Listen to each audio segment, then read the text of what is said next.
All right, we're going to take a look at the last little topic here in Unit 1, which is infinite limits and limits at infinity.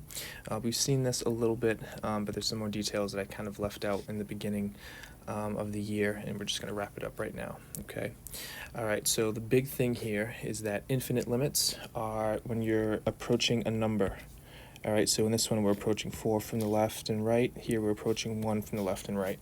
When we talk about limits at infinity, that's when the limit is taken at infinity. So if we look here, we notice that x is going to negative infinity, positive, negative, positive. Okay, that's the first big difference. So a limit at infinity is when the limit is approaching one of the infinities, whereas an infinite limit is when you're approaching a regular number like we've seen, and it's equal to some sort of infinity.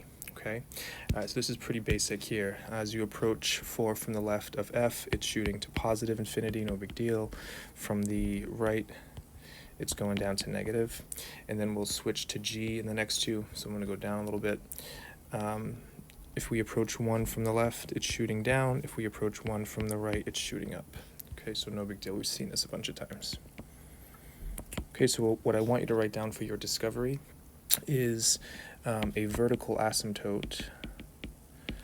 Vertical asymptote will occur if the one-sided limit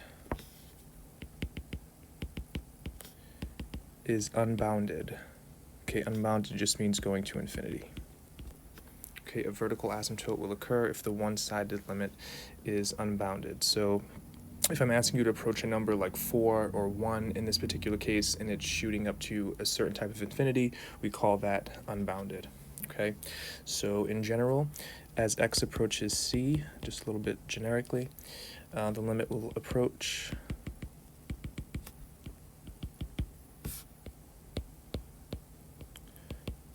either positive or negative infinity. Okay, so we've already kind of seen this when we're talking about limits graphically. Okay, all right, and then a limit at infinity. Okay, this is when we're checking infinity. So basically,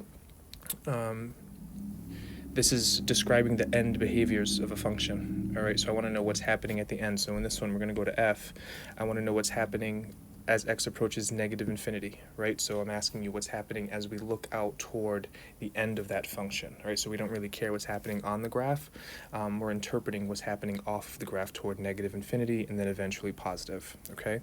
All right, so in this one, we're going to go toward negative infinity of f, and that's tending toward the y value of -2. There's a horizontal asymptote in this case. Okay, if we go back to f, if we go the other way, it's also tending toward that horizontal asymptote, which is -2.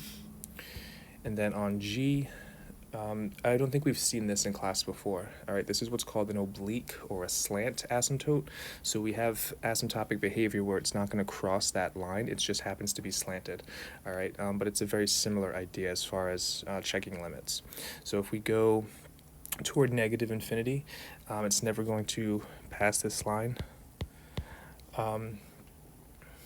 So this is actually shooting in a very slow way toward negative infinity. So you have to kind of imagine that these lines are repeating the same behavior forever, right? So you have to kind of interpret what's happening at the ends. So if we go the other way toward positive infinity, this eventually would shoot up to positive. Okay?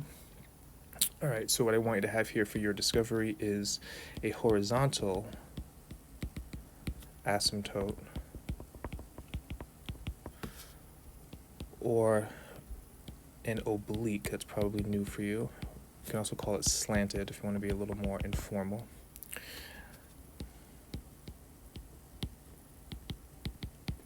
Okay, so a limit at infinity is as x approaches infinity or x approaches negative infinity. The limit can do one of two things. You can say the limit approaches either a y value, like -2 in this case, or is unbounded, meaning that it's going to positive or negative.